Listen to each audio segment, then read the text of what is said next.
तूने बोला था कि म्यूचुअल फंड में इन्वेस्ट कर और मैंने इन्वेस्ट किया, लेकिन अब ये म्यूचुअल फंड वाले मुझसे पता नहीं कौन कौन से टैक्स काट रहे हैं, front end load, back and load और पता नहीं क्या कुछ। अब तू ही बता मैं क्या करूं। म्यूचुअल फंड वाले तुमको लूट रहे हैं जैसे उन्होंने मुझे लूटा था। आज की इस वीडियो में मैं तुमको बताऊंगा कि म्यूचुअल फंड में इन्वेस्ट करने से पहले तुमको क्या कुछ पता होना चाहिए कि तुम वो गलती ना करो जो इस मैंगो आदमी ने की है। इस वीडियो में मैं तुमको बताऊंगा कि म्यूचुअल फंड होता क्या है और तुमको कौन से म्यूचुअल फंड में इन्वेस्ट करना चाहिए कि ताकि तुम्हारा ज़्यादा से ज़्यादा रिटर्न बने। और ये FMR रिपोर्ट क्या आती है, इसको पढ़ते कैसे हैं, ये front end load, back and load, expense ratio और ये टैक्सेस, इन सब से म्यूचुअल फंड वाले तुमको कैसे लूटते हैं सब बताऊंगा आज के इस वीडियो में। तो सबसे पहले ये समझते हैं कि तुमको म्यूचुअल फंड में इन्वेस्ट ही क्यों करना चाहिए, बल्कि ओवरऑल तुमको इन्वेस्टमेंट ही क्यों करनी चाहिए। अगर तुम भी अपनी अम्मी की तरह, अपनी दादी की तरह अपने पैसों को, अपने सेविंग्स को कपड़ों के नीचे दबा कर छुपा कर रखते हो ना, तो मेरी बात सुन लो, तुम्हारा पैसा चोरी हो रहा है। भाई मैं 1 मिनट में आया और पूरी बात तो सुन जा। ये चोर कोई घर का आदमी नहीं है बल्कि इन्फ्लेशन है, महंगाई है। महंगाई एक ऐसा चोर है जो तुम्हारा पैसा थोड़ा थोड़ा करके चोरी कर रहा है और तुमको पता भी नहीं चलता। तुमको एक एग्जांपल के साथ समझाता हूँ। तुम और मैं ये बात अच्छे से जानते हैं कि आज तुम 1 लाख रुपए में जो चीज़ खरीद सकते हो, 1 साल बाद तुम वो चीज़ नहीं खरीद पाओगे। इन्फ्लेशन की वजह से, महंगाई की वजह से उसकी प्राइस बढ़ जाएगी। और वहीं 1 लाख रुपया तुम अगर कबर्ड के अंदर दबा कर छुपा कर रखोगे, इन्फ्लेशन की वजह से उसकी परचेजिंग पावर कम हो जाएगी। मीन्स के तुम ये मान के चलो कि अगर इन्फ्लेशन 10% है तो हर साल तुम्हारा पैसा 10% कम होता जा रहा है। मीन्स के उसकी परचेजिंग पावर कम होती जा रही है। तो तुम इन्फ्लेशन के हाथों अपना पैसा चोरी होने से बचा सकते हो, बल्कि उसके ऊपर और ज़्यादा पैसा कमा सकते हो म्यूचुअल फंड में इन्वेस्टमेंट करके। तो सबसे पहले हमें ये समझना होगा कि ये म्यूचुअल फंड होता क्या है। ये एक एसेट मैनेजमेंट कंपनीज होती हैं जो तुम्हारे और मेरे जैसे छोटे इन्वेस्टर को हेल्प करते हैं कि हम सिर्फ 500 रुपये में अपनी इन्वेस्टमेंट शुरू कर सकें। ये तुम्हारे और मेरे जैसे लोगों से छोटी छोटी अमाउंट को कलेक्ट करती है और एक फ़ंड क्रिएट करती है और इस फंड को डिफरेंट एसेट क्लास में इन्वेस्ट करती है, like gold, stocks, loans, government securities, debts etcetera. जो फंड क्रिएट किया जाता है इसको एक आदमी मैनेज कर रहा होता है जिसको फंड मैनेजर कहते हैं। ये अपने काम में एक्सपर्ट होता है। ये तुम्हारे पैसे को ऐसी जगह पे इन्वेस्ट करता है कि तुमको ज़्यादा से ज़्यादा रिटर्न मिले और वो इस काम की एक छोटी सी फीस भी लेता है जिसको मैनेजमेंट फीस कहते हैं। अच्छा, तो मेरा पैसा मैनेजमेंट फीस के नाम पे काटा जा रहा है? अरे नहीं यार, मैनेजमेंट फीस फंड को मैनेज करने की फीस होती है। देख, तू एक महंगो आदमी है, तुझे नहीं पता कि कौन सी कंपनी अच्छी है, कौन सी कंपनी बुरी है, कौन से स्टॉक्स में इन्वेस्ट करना चाहिए, कौन से स्टॉक में नहीं करना चाहिए। लेकिन ये जो फंड मैनेजर है ये अपने काम में एक्सपर्ट होता है। ये कंपनीज पर रिसर्च करता है, अच्छे स्टॉक्स को ढूंढता है, फिर ही जाकर तेरे पैसों को उसमें इन्वेस्ट करता है ताकि तेरा ज़्यादा से ज़्यादा रिटर्न बने। अगर तू भी कंपनीज पर रिसर्च कर सकता है, अच्छे स्टॉक्स को पिक कर सकता है, ढूंढ सकता है कि किस कंपनीज में इन्वेस्ट करना चाहिए और किस में नहीं करना चाहिए, तो तू डायरेक्ट स्टॉक मार्केट में इन्वेस्टमेंट कर सकता है। और अगर नहीं तो म्यूचुअल फंड तुम्हारे लिए बेस्ट है यार। फंड मैनेजर अपनी एक्सपर्टीज के हिसाब से तुम्हारे पैसे को ग्रो करेगा और महीने के एंड पर FMR रिपोर्ट लाकर तुमको देगा कि भाई तुम्हारे पैसे को मैंने यहाँ इन्वेस्ट किया, इतने % रिटर्न बनाया, इसमें से मैंने इतना खुद रखा।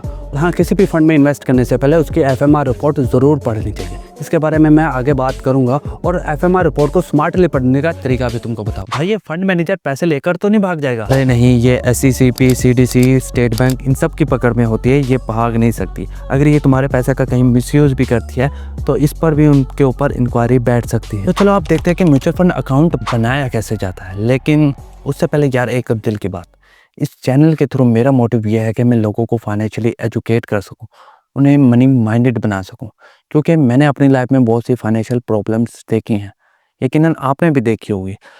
और मैं चाहता हूं कि हमारे लाइफ में वो फाइनेंशियल प्रॉब्लम्स दोबारा ना आए और ऐसा पॉसिबल है फाइनेंशियल एजुकेशन के ज़रिए। लेकिन ये सब चीज़ें हमें स्कूल्स में, यूनिवर्सिटीज़ में बिल्कुल नहीं सिखाई जाती। मैं यूनिवर्सिटी गया हूँ, 16 पढ़ी हुई है, लेकिन वहाँ मुझे कुछ नहीं सिखाया गया। इस तरह का कंटेंट बनाने के लिए कितनी मेहनत लगती है ये एक कंटेंट क्रिएटर ही समझ सकता है, जबकि बदले में कुछ ना मिलता हो। बाकी कुछ नहीं मिल रहा, 40 से ज़्यादा वीडियोस बना रहे हैं और अभी तक 100 सब्सक्राइबर है यार। तो मोटिवेशन नहीं होती यार। आप लाइक करें, सब्सक्राइब करें और सपोर्ट करें यार, ताकि मुझे मोटिवेशन मिल सके इस तरह की वीडियोस बनाता। ये सब क्या देखना पड़ रहा है? अच्छा है मैं अंधा हूँ। म्यूचुअल फंड अकाउंट ओपन करने के लिए सबसे पहले हमें ये देखना होता है कि हम किस एसेट मैनेजमेंट कंपनी के साथ अपना अकाउंट ओपन करें। तो यार तुम किसी के साथ भी ओपन कर सकते हो क्योंकि सबके म्यूचुअल फंड अकाउंट सेम होते हैं, तकरीबन सेम होते हैं। कुछ AMCs की एग्जांपल आपको स्क्रीन पे शो हो रही होगी। किसी भी AMC के अंदर तुमको सहूलत सरमायाकारी अकाउंट ओपन करना है। ये एक गवर्नमेंट की तरफ से इन्वेस्टमेंट को प्रमोट करने का तरीका है, जिसके अंदर तुम बगैर किसी इनकम प्रूफ के 10 लाख तक की इन्वेस्टमेंट कर सकते हो। हाँ, अगर 10 लाख से ज़्यादा इन्वेस्टमेंट करना चाहते हो तो तुमको इनकम प्रूफ देना पड़े। सहूलत सरमायाकारी अकाउंट ओपन करने के लिए तुमको सिर्फ 4 चीज़ें चाहिए। एक तुम्हारा CNIC, दूसरा तुम्हारा फ़ोन नंबर जो कि तुम्हारे नाम पे होना चाहिए, तीसरा बैंक अकाउंट। बैंक अकाउंट नहीं भी है तो जैज़ कैश इजी पैसा के अंदर IBAN नंबर होता है, वो तुम यूज़ कर सकते हो। चौथा एफिडेविट, ज़कात एफिडेविट, ये तुमको मैं दूंगा। डिस्क्रिप्शन के अंदर एक फ़ाइल है, उसका 50 रुपये का प्रिंट निकालो, उसको फिल करो, उसकी एक तस्वीर लो और अपलोड कर दो, जिससे तुम्हारी ज़कात नहीं कटेगी।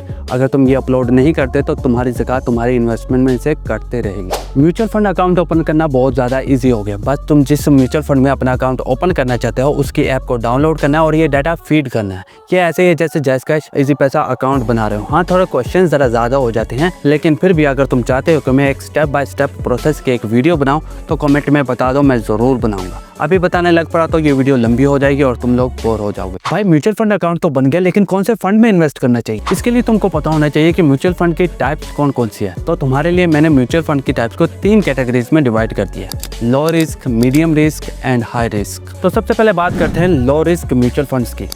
किसी भी फंड के साथ तुम्हें cash fund, money market fund या इस्लामिक कैश फंड ये सब कुछ लिखा हुआ नजर आ जाए तो वो लो रिस्क म्यूचुअल फंड की कैटेगरी में आता है। इन फंड में रिस्क बहुत ज्यादा कम होता है, बल्कि ना होने के बराबर होता है, इसलिए इनका रिटर्न भी बहुत ज्यादा कम होता है। नॉर्मली इंटरेस्ट रेट के आसपास होता है। फॉर एग्जाम्पल, आज मई 2025 के अंदर इंटरेस्ट रेट है 10 से 12%, तो इन म्यूचुअल फंड का रिटर्न भी 10 से 12% ही हो। तो इन फंड में किन लोगों को इन्वेस्टमेंट करनी चाहिए? तो इन फंड में उन लोगों को इन्वेस्टमेंट करनी चाहिए जो रिस्क बिल्कुल नहीं लेना चाहते, या फिर तुमको वो पैसा इन्वेस्ट करना चाहिए जिसकी जरूरत तुमको 1 साल के अंदर अंदर पड़ सकते, ताकि तुम्हारा वो पैसा इन्फ्लेशन से प्रोटेक्टेड रह सके। जैसे मैंने अपना इमरजेंसी फंड को इन्वेस्ट किया हुआ है। और in cash fund, money market fund को मैं इन्वेस्टमेंट बिल्कुल नहीं बोलूंगा, मैं इनको प्रोटेक्शन बोलूंगा। क्योंकि देखो यार, आज इंटरेस्ट रेट चल रहा है 10-12% और इन्फ्लेशन कितनी है, वो भी 9-10% ही है।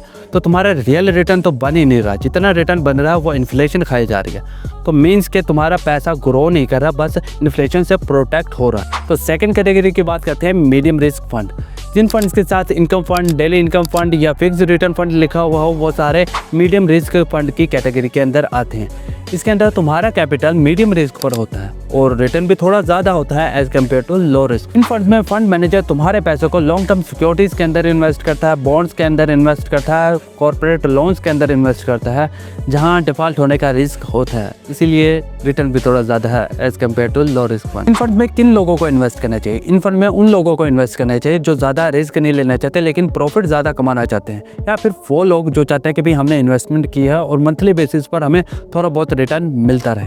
तो अब तीसरी और मेरी फेवरेट कैटेगरी की बात करते हैं, हाई रिस्क फंड्स। किसी भी फंड के साथ तुम्हें stock market fund, balance fund या एसेट एलोकेशन फंड लिखा हुआ नजर आ जाए, वो हाई रिस्क फंड की कैटेगरी के अंदर आते हैं।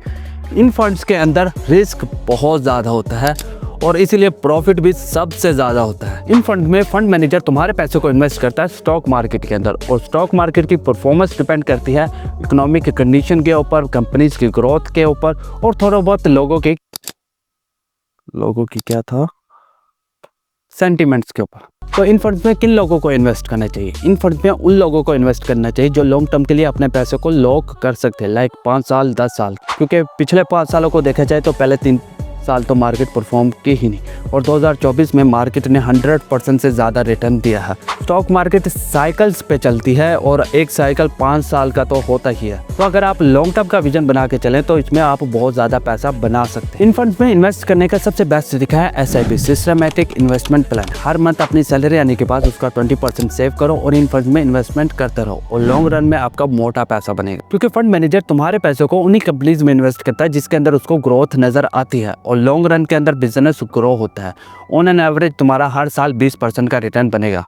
20% तुमको शायद थोड़ा लग रहा होगा, लेकिन दुनिया के सबसे बड़े इन्वेस्टर वॉरेन बुफेट भी हर साल 20-21% का ही रिटर्न बना पाते हैं। भाई, कैटेगरीज तो तूने बता दी, लेकिन हर कैटेगरी के अंदर 10 से ज़्यादा म्यूचुअल फंड है, तो मैं किस में इन्वेस्ट करूं? देखो यार, कैटेगरीज तुमको बता दी हैं और इन कैटेगरीज के अंदर किन लोगों को किस माइंडसेट के साथ इन्वेस्ट करना चाहिए ये भी तुमको बता दिया। तो तुम सिर्फ इन्वेस्ट करो और बाकी तुम टाइम के साथ सीख जाओगे। हम सिर्फ सोचते रह जाते हैं, करते कुछ भी नहीं। मैंने भी जब अपना म्यूचुअल फंड अकाउंट बनाया था उसके 1 साल बाद जाके पहली इन्वेस्टमेंट की थी, और इसका रिग्रेट मैं आज भी कर रहा हूँ। तो तुम अपना अकाउंट ओपन करो और अपनी रिस्क प्रोफाइल के हिसाब से इन्वेस्ट करो। भाई मैंने ऐसा ही किया था, लेकिन वो साले मेरा पैसा काट रहे हैं। हाँ, यही बताने लगा हूँ कौन सा फंड कितने % मैनेजमेंट फीस लेता है, उसका फ्रंट एंड लोड क्या है, बैक एंड लोड क्या है, उसकी एक्सपेंस रेशो क्या है, ये सब कुछ तुमको मिलेगा उस फंड की FMR रिपोर्ट के अंदर, यानी फंड मैनेजमेंट रिपोर्ट के अंदर। FMR के लिए सिंपली तुमको गूगल पे जाना है, म्यूचुअल फंड का नाम लिखना है और साथ लिखना है FMR, और कौन सा पहला लिंक होगा उसके ऊपर क्लिक करना है और लेटेस्ट FMR रिपोर्ट को डाउनलोड कर लेना है। और याद है ना, किसी भी म्यूचुअल फंड में इन्वेस्ट करने से पहले उसकी FMR रिपोर्ट जरूर पढ़नी चाहिए। और FMR रिपोर्ट को स्मार्टली कैसे पढ़ते हैं, चलो देखते हैं। तो सबसे पहले मैं ये क्लियर करता चलूँ कि म्यूचुअल फंड से रिलेटेड जो भी कंटेंट मैंने इस वीडियो के अंदर शो किया है, ये सिर्फ एग्जाम्पल के लिए शो किया है। इन म्यूचुअल फंड वालों ने मुझे कोई पैसा नहीं दिया। यह है मीज़ान कैश फंड की FMR रिपोर्ट के अंदर सबसे पहले हमें ये देखना होता है कि उस फंड का साइज क्या है। जितना बड़ा फंड का साइज होगा उसकी क्रेडिबिलिटी उतनी ज़्यादा बढ़ जाती है, मींस के ज़्यादा लोग उसके अंदर इन्वेस्ट कर रहे हैं। इसके बाद जो मैनेजमेंट रिपोर्ट में हमें देखना चाहिए वो है front end load, back and load और एक्सपेंस रेशो, जो तुमको मिलेगी फंड डिटेल्स के अंदर। मीज़ान कैश फंड का फ्रंट एंड लोड 0 है, जो कि सभी कैश फंड का 0 ही होता है। अगर कैश फंड के अंदर कोई तुमसे फ्रंट एंड लोड चार्ज कर रहा है तो उनको कहो इसे रिमूव करे। अगर नहीं करते तो यार म्यूचुअल फंड अकाउंट चेंज करो, क्योंकि सभी कैश फंड का रिटर्न इक्वली होता है, तो ज्यादा पैसे क्यों पे करना, जाके किसी दूसरे फंड के अंदर इन्वेस्ट कर लो। बैक एंड लोड है 0.1%, वो भी तुमको तब देना पड़ेगा जब तुम इन्वेस्ट करने के 3 दिन के अंदर अंदर अपना पैसा वापस निकाल लेते हो। अगर तुम 3 दिन बाद निकालोगे तो बैक एंड लोड 0 हो जाएगा। और मैनेजमेंट फीस है 1%, जो कि कैश फंड के मामले में इतनी ही होती है। एक और इम्पोर्टेंट चीज जो हमें FMR रिपोर्ट में जरूर देखनी चाहिए वो है एसेट एलोकेशन, कि उन्होंने हमारा पैसा कहाँ पर इन्वेस्ट किया हुआ है। मीज़ान कैश फंड की बात करें तो उन्होंने गवर्नमेंट सिक्योरिटीज के अंदर इन्वेस्ट किया हुआ है, प्लेसमेंट्स और DFIs के अंदर इन्वेस्ट किया हुआ है, स्कूक्स एंड कमर्शियल पेपर्स, ये सभी कैश फंड से इन्हीं चीजों में इन्वेस्ट करते हैं। नीचे उन्होंने फंड की परफॉर्मेंस बताई हुई है, जो कि हमारे लिए टोटली इररेलेवेंट है, क्योंकि पास्ट परफॉर्मेंस ये प्रिडिक्ट नहीं करती कि आगे भी ये अच्छा ही परफॉर्म करेगा। ये है अल्फला GHP इनकम फंड, जो कि मीडियम रिस्क कैटेगरी के अंदर आता है। सेल्स लोड यानी कि front end load up to 2% है, जो कि बहुत ज्यादा है। और फ्रंट एंड लोड को सेल्स लोड क्यों कहते हैं और इसको रिमूव कैसे करते हैं ये मैं तुमको आगे बताऊंगा। और मैनेजमेंट फीस है अप टू 2%, जो कि मुझे बहुत ज्यादा लग रही है यार। आगे चलते हैं, ये इसके एसेट एलोकेशन, इसने टी बिल्स के अंदर इन्वेस्ट किया हुआ है, PIBs के अंदर इन्वेस्ट किया हुआ है, थोड़ा बहुत कैश भी रखा हुआ है। कैश ये इसलिए रखते हैं कि अगर तुम रिडेम्पशन डालते हो तो तुमको पैसा दे सके। ये है इसकी पास्ट परफॉर्मेंस, जो कि हमारे लिए बिल्कुल मैटर नहीं करती। और कभी भी किसी भी फंड के अंदर उसकी पास्ट परफॉर्मेंस देखकर इन्वेस्ट बिल्कुल मत करना। ऐसा नहीं होता कि भाई फ्यूचर में भी तुमको ऐसे ही अच्छे रिटर्न तुमको देंगे। MCP Pakistan stock market fund, जो कि हाई रिस्क फंड की कैटेगरी के अंदर आता है, और इसकी मैनेजमेंट फीस की बात करें तो वो है अप टू 4%, और एक्चुअल में इन्होंने जो चार्ज की है वो है 3.48। और फ्रंट एंड लोड की बात करें तो वो भी अप टू 3% है। इसको रिमूव कैसे करना भैया वो मैं तुमको बताऊंगा। और बैक एंड लोड की बात करें तो वो भी 3% है, अगर तुम 2 साल के अंदर अपना पैसा निकालते हो। यानी कि अगर तुम 2 साल के बाद अपना पैसा निकालोगे बैक एंड लोड 0 हो जाएगा। इनकी एसेट एलोकेशन की बात करें तो 94% इन्होंने स्टॉक्स के अंदर इन्वेस्ट किया हुआ है, थोड़ा बहुत कैश भी रखा हुआ है। और ये है इनकी टॉप 10 होल्डिंग्स, जिनके अंदर बैंक अल्फला आता है, Fatima fertilizer, United Bank etcetera. नीचे इन्होंने पास्ट परफॉर्मेंस दी हुई है और तुम लोग देख सकते हो कि मार्केट कितना ऊपर नीचे जाती है। लॉन्ग टर्म में इन्वेस्ट करना सबसे बेस्ट रहता है, क्योंकि हमको नहीं पता कि कब मार्केट ऊपर जाएगी कब नीचे जाएगी। पिछले 5 सालों की एवरेज करें तो वो 20% से ज़्यादा ही निकलती है। खैर आगे चलते हैं और बात करते हैं टैक्सेस की, फ्रंट एंड लोड की, बैक एंड लोड की। तो सबसे पहले बात करते हैं टैक्सेस की, क्योंकि टैक्सेस हर एक म्यूचुअल फंड पर लगता है, A to Z हर एक पर, और तुम देते भी हो। इससे बचने का कोई तरीका नहीं।